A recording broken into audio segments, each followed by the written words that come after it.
और चलिए इसी बीच एक बड़ी खबर जो आ रही है वो आपको बता दें, दुलार चंद यादव मर्डर केस से जुड़ी ये बड़ी खबर आ रही है। पोस्टमार्टम रिपोर्ट सामने आ गई है। गोली लगने से मौत नहीं हुई है, गोली लगने से दुलार चंद की मौत नहीं हुई है। पोस्टमार्टम रिपोर्ट में ये सामने आया है। फेफड़े फटना और कार्डियक अरेस्ट मौत की वजह बताई जा रही है। पोस्टमार्टम रिपोर्ट सामने आ चुकी है। पैर में गोली आर पार हुई तो जानलेवा नहीं है। इंडिया न्यूज के पास एक्सक्लूसिव पोस्टमार्टम रिपोर्ट है। शरीर पर चोट के कई निशान हैं, बोन फ्रैक्चर भी था। तो अब ये जानकारी आ रही है सामने, जहां देखिए कि ये पूरा मामला काफी ज्यादा बड़ा होता हुआ दुलार चंद यादव मर्डर केस, जहां पर आपको बता दें कि और ये एक्सक्लूसिव हम आपको रिपोर्ट की कॉपी भी दिखा रहे हैं। पोस्टमार्टम रिपोर्ट जो सामने आई है, और आपको बता दें अब इसको लेकर जो बवाल है वो भी तय है कि क्योंकि जिस तरीके से तमाम बातें कही जा रही थी कि गोली लगने से जान गई है, लेकिन अब वो है नहीं ऐसा, क्योंकि शरीर पर चोट के कई निशान थे, बोन फ्रैक्चर भी था, ये जानकारी भी सामने आ रही है। तो गोली लगने से जो मौत है वो नहीं हुई है, ये जानकारी आपको दे दें।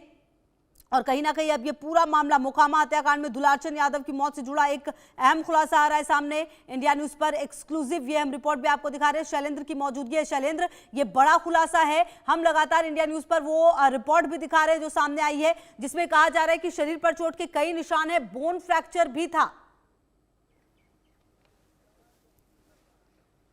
जी बिल्कुल यही बात है। और दूसरी बात यह है कि डॉक्टर ने भी इसको लेकर बयान दिया था और कहा था कि पैर में गोली लगी थी, पैर में गोली लगने की वजह से मौत किसी व्यक्ति की नहीं हो सकती है। और चूंकि दुलार चंद जो हैं उनके ऊपर ये बात सामने आ रही थी कि गाड़ी चढ़ाई गई है, यानी कि जो उनको पैर में गोली मारने के बाद उनको गाड़ी चढ़ाई गई, और वही चीज़ें जो हैं अब जो पोस्टमार्टम रिपोर्ट है उसमें सामने आ रही है। और ये कहा जा रहा है कि किस तरह से कार्डियक अरेस्ट जो है उसकी वजह से उनकी मौत हुई। चूँकि मौत जो हुई है उसको लेकर अब जो चीज़ें हो रही है वो बहुत महत्वपूर्ण है, क्योंकि पूरा जो मोकामा का इलाका है, टाल का इलाका है, वहाँ पर तनाव है। और दूसरी बात यह है कि अब जो है जो जिला प्रशासन है, यानी कि जो रिटर्निंग अफसर है जिसको आरओ कहा जाता है चुनाव का, उसने भी अब नकेल कसनी शुरू कर दी है। यानी प्रत्याशियों के साथ अब जो आए हुए के प्रेक्षक हैं वो रहेंगे, और साथ ही एक वीडियोग्राफर यानी सरकारी वीडियोग्राफर हमेशा चलेगा, ताकि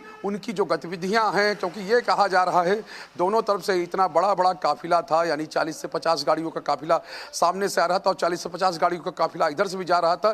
तो उसको लेकर अब जो जिला प्रशासन है, यानी कि जो रिटर्निंग अफसर हैं चुनाव के, वो अलर्ट हो गए हैं। एम त्यागराजन जिलाधिकारी पटना के हैं, और उन्होंने कल पूरा दिन जो है एक तरह से कहे कि मोकामा में बिताया था, और उस दौरान जो चीज़ें सामने आई उनको लेकर ये फैसला लिया कि नहीं, अब जो प्रत्याशी हैं उन पर नकेल कसनी चाहिए, उनकी हर गतिविधि पर नज़र रखनी चाहिए, ताकि आगे इस तरह की घटना नहीं हो। चुकी ये बड़ी घटना हो गई है, और साफ तौर पे है कि इसका असर जो है वो चुनावों में, यानी चुनावों से पहले जिस तरह से घटना हुई है, चूँकि 6 तारीख को चुनाव है, 6 नवंबर को पहले फेज में चुनाव है, और आज 1 नवंबर है। तो ऐसे में आप समझ सकते हैं, चूँकि ये मामला इतना बड़ा है और जिस तरह से हत्या हुई है, तो साफ तौर पे है उसको लेकर कई तरह की बातें हो रही। चूंकि अभी पुलिस जो है इस मामले का यानी खुलासा करना बाकी है पुलिस की ओर से, क्योंकि 3 एफआईआर इसमें दर्ज हुई हैं, जिसमें एक पुलिस की ओर से दर्ज कराई गई है और 2 एफआईआर जो है अन्य लोगों की यानी पीड़ित की ओर से दर्ज कराई गई हैं। और साफ तौर पे है इसमें नामजद भी किए गए हैं, 5 लोगों को नामजद किया गया है। तो अब वो कार्रवाई पुलिस की ओर से की जा रही है।